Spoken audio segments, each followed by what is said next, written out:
Good evening, visitors. Welcome to the Australian War Memorial's Last Post ceremony. My name is Sandy Smith. And joining us today from the Royal Australian Air Force is Squadron Leader Aaron Whittaker. We warmly welcome the family of Sergeant John Ormond O'Brien, whose story will be told shortly.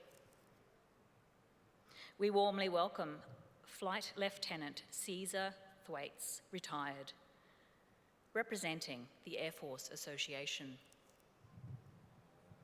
As always, we welcome the veterans who have served, those that are still serving, and the families that love and support them. The live stream of this ceremony is made possible by the Returned and Services League of Australia and the RSL and Services Clubs Association. We welcome members who are watching the broadcast of this ceremony across Australia.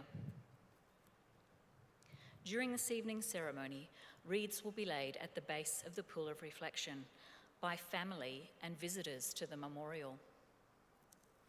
If you are able, I now invite you to please stand and join in singing the national anthem.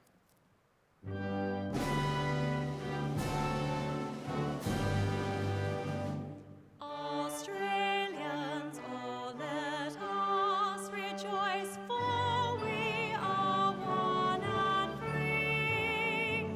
We've golden soil and wealth for toil.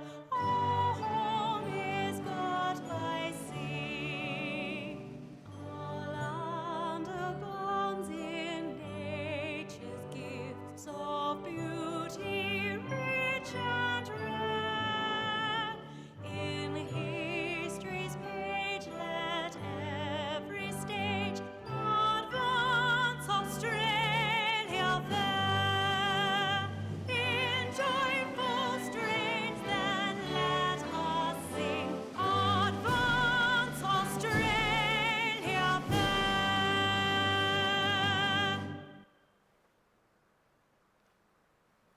For those who are able, please be seated.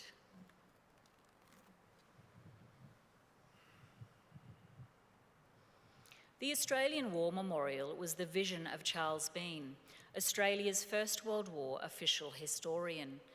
Bean landed with the Australian troops on Gallipoli and stayed with them at the front through to the end of the war. The idea of this national memorial and museum came to him at Pozières, France, in the depths of the bloody fighting of 1916. Bean's idea was that this would be a place where family and friends could mourn loved ones buried in faraway places. It would also be a place that could help all Australians understand what these men and women had endured and what they had done for us. Bean's vision, to which we remain true, is best expressed as inscribed in the entrance to the memorial's galleries. Here is their spirit, in the heart of the land they loved, and here we guard the record which they themselves made. Tonight we'll read the story behind just one of those on the Roll of Honour, which lists the names of more than 103,000 men and women who have given their lives for us in war and on operations for more than a century. But first we present a lament, Flowers of the Forest. Wreaths or floral tributes will now be laid at the base of the Pool of Reflection.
Today, we remember and pay tribute to Sergeant John Ormond O'Brien.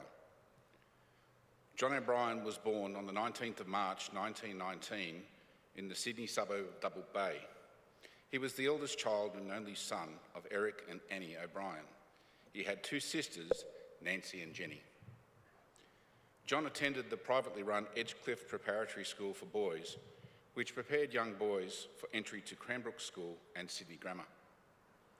When he was nearly 13 years old, John moved on to Cranbrook School in Bellevue Hill, where he studied for 2 years, achieving his intermediate certificate with a distinction in mathematics.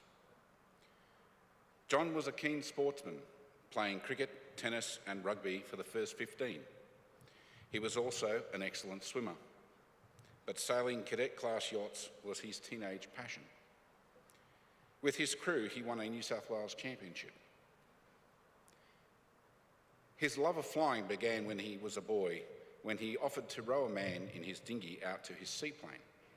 That man, Major Lee Murray, later taught John to fly. After leaving school, John gained employment at the stockbroking firm of Hattersley and Maxwell as a clerk and later a real estate salesman. After the beginning of the Second World War, he joined the militia in February 1940, parading with the 18th Battalion.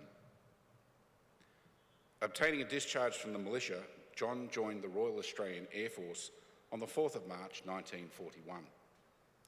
Mustering as aircrew, Aircraftman O'Brien began his training at the No. 2 Initial Training School at Bradfield Park, Linfield. Made leading aircraftman by the end of April, in early May, John was posted to the No.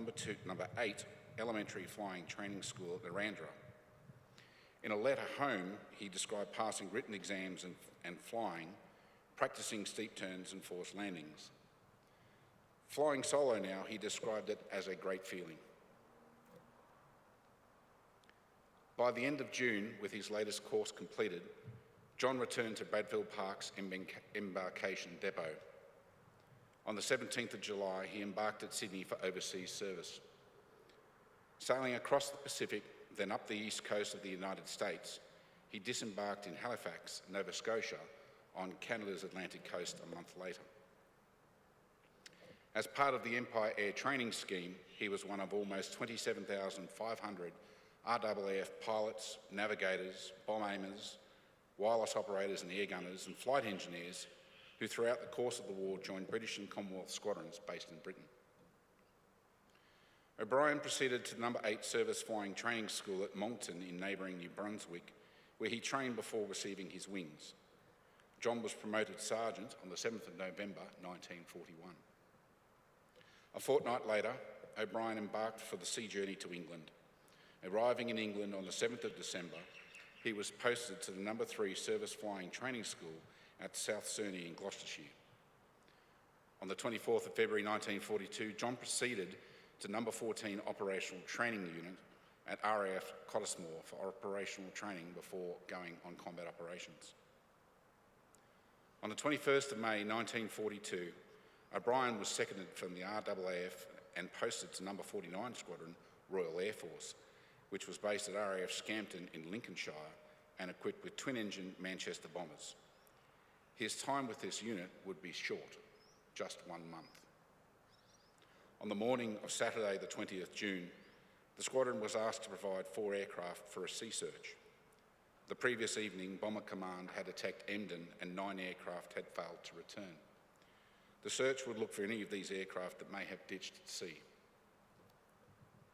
One of the Manchesters taking part in the search, L7387, was piloted by Sergeant John O'Brien. After takeoff, the crew were not heard from again. The aircraft did not return to base. They were initially listed as missing, but soon presumed dead. The crew were a mix of British and Australians, all the same rank. Sergeants O'Brien, Goldring, McKenna, Price, Allen, Rogers, and Garros. Only 2 of the crew's bodies, McKenna and Price, were recovered. For several years, it was believed that John O'Brien was buried on the Dutch West Frisian island of Schiermonnikoog, but this information was later found to be incorrect. The location of his body remains unknown. The missing crew members are therefore commemorated on the Runnymede Memorial to those airmen who lost their lives in the North West Europe Theatre and the adjacent seas, having no known grave. John O'Brien was 23 years old. His name is also listed on the Roll of Honour on my left, among nearly 40,000 Australians who died while serving in the Second World War. His photograph is displayed today by the Pool of Reflection. This is but one of many stories of service and sacrifice told here at the Australian War Memorial. We now remember Sergeant John Ormond O'Brien, who gave his life for us, for our freedoms, and for the hope of a better world.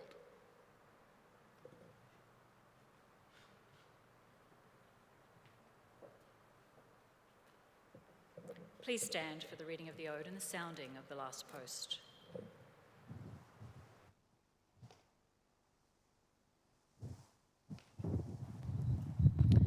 They shall grow not old, as we who are left grow old.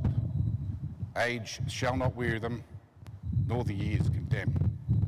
At the going down of the sun and in the morning, we will remember them.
Lest we forget.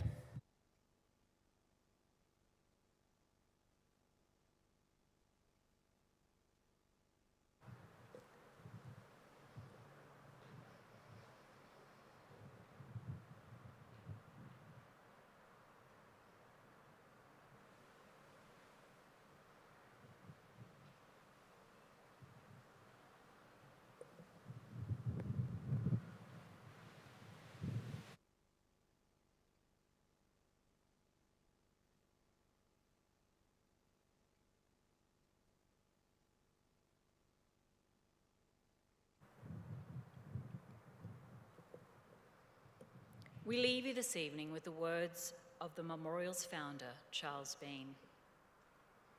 Many a man lying out there at Poziere or in the low scrub at Gallipoli with his poor, tired senses barely working through the fever of his brain has thought in his last moments, well, it's over.